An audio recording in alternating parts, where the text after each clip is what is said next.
8 strikes, ran over Sean Rash for his first career title. But Mr. Norton in a bit of an early hole here. Nothing but spares for Norton thus far, which means he is now down 45 to both Smallwood and Jaros. All right, good shot here.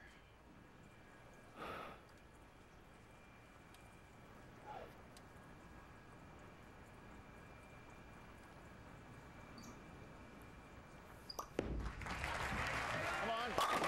Yes. Crack open the 6-pack for Jaros.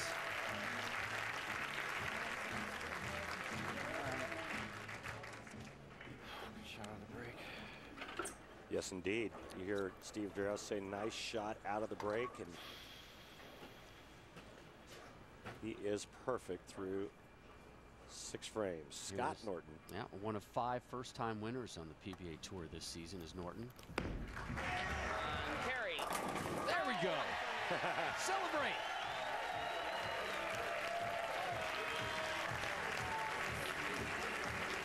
All right, Scott, off the schneid.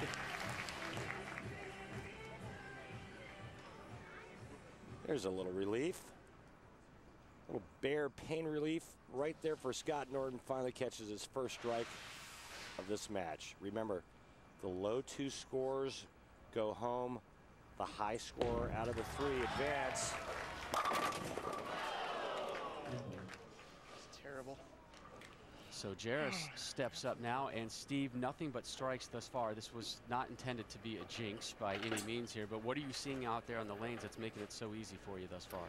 Well, I wouldn't exactly call it easy, but you know, this whole format all week has been a sprint, and just trying to make the best shots you can, and really I'm just trying to make sure I'm up on the correct lane at the correct time. That conversation, we'll let Smallwood step up and take care of the 10 pin. So the first spare of the match for Smallwood, and now Jaros steps up looking for 7 in a row. And Jaros, no stranger to perfect games. He was the 13th player in PBA history to bowl 300 on television. We did everything in our power to jinx him, and he was able to overcome it. Congratulations, Steve. He fought through it. He fought through it like a true champion.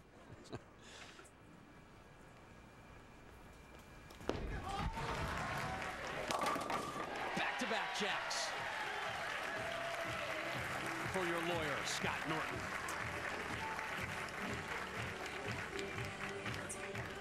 And a smile returns to the 29-year-old's face. Too little, too late. Tom-Smallwood making his 4th televised appearance of the season, 6th of his career. Back on the strike train in the 7th. I love the way he kind of stalks to the approach. You know, he's kind of got that right shoulder lowered down there. He creeps up. He's got the half a thumb in the thumb hole and just wails on it at the bottom of the swing. When you talk about the stalking, he is a hunter. You see the camouflage jersey he wears. He knows how to stalk. One of the many really good people out here on the tour. Very unassuming guy who admits he needs a little more of that eye of the tiger. Jaros. Tip a little. Oh, look out. All right, good shot. Left the 10 pin. Well, at least the 7's not standing with it, and it was for just a quick moment there. You see the 7, but just the 10 standing.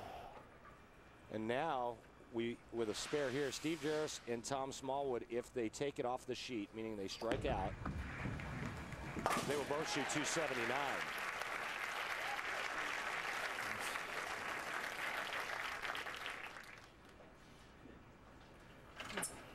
Norton can max out at 245. He's looking for a triple here in the 8th.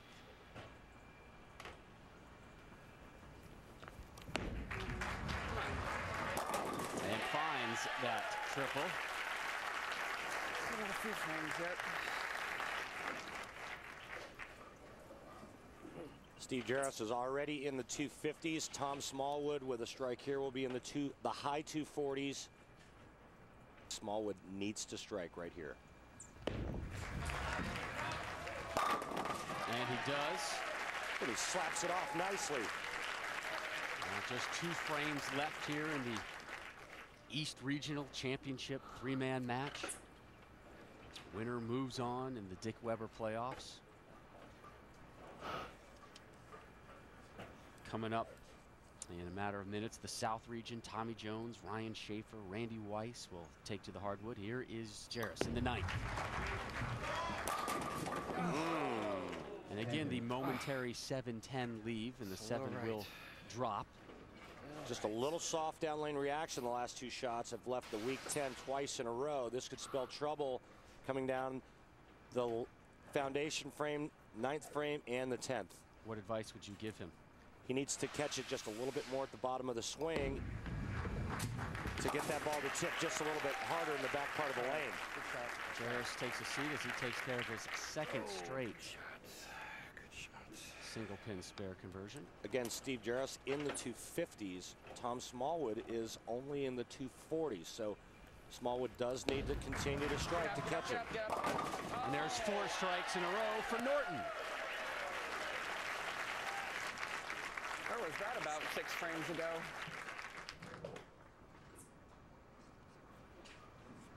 And here is Tom-Smallwood on his season thus far. I finally feel like I belong here. I am where I'm supposed to be. I think I've earned everything I've got. I don't think it's not a fluke. I mean, this is my 6th show. 1 or 2 might have been flukes, but I mean, and if it is, I would much rather be lucky than good anyway. It's great, that little smirk there at the end. Smallwood, the native of Saginaw, Michigan. Another strike as the left leg was kicked out of the 10-pin late. Dropped it. So 3 in a row there for Smallwood after his only spare in the 6th. Well, and with that shot right there, he actually goes around Steve Jaros by a pin. Steve Jaros now needs to strike out in the 10th frame to shoot 268. Tom-Smallwood at 259 right now. But we do have a huge possibility of a tie, Rob. There you go. Steve needed that after a pair of single pin spares. Unfortunately, Scott Norton's day is done. The best he can shoot is only 245, and I say only 245. It's unfortunate for him, but we've seen high scores all week long, and his opponents just put it to him this game. Not again? Can't get it twice.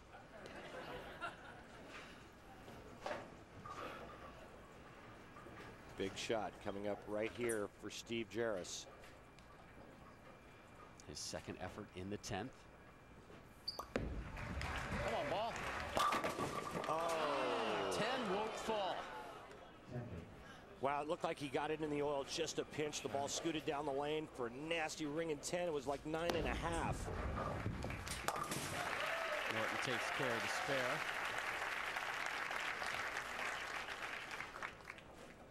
Jaros's final effort in the 10th.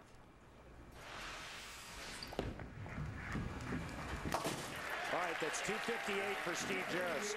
Tom-Smallwood needs the first strike in the 10th frame to advance. That'll put him in the 260s.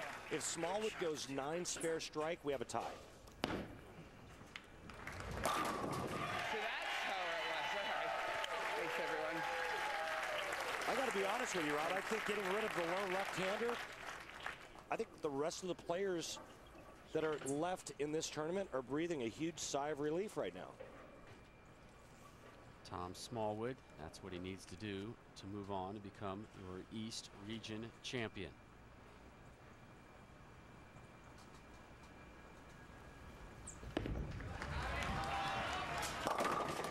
Leaves the 7-pin. Got to make it, and he's got a strike to tie. Anything less, Steve Jaros moves on.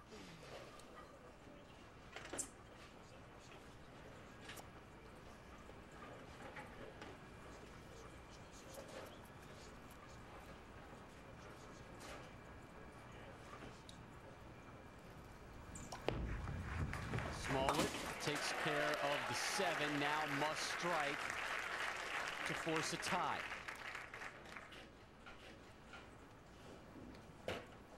Steve Jaros 258, Scott Norton 224. Tom-Smallwood needs a strike right here for 258. Big scores early on at the Dick Weber playoffs.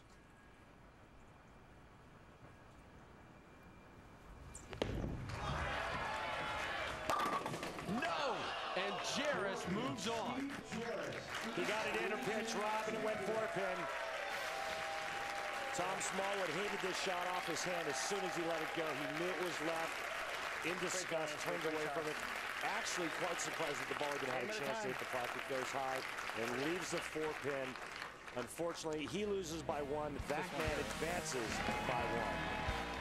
Steve Jaros is your first regional champion, and he puts his name in the bracket and moves on to bowl again. Next up.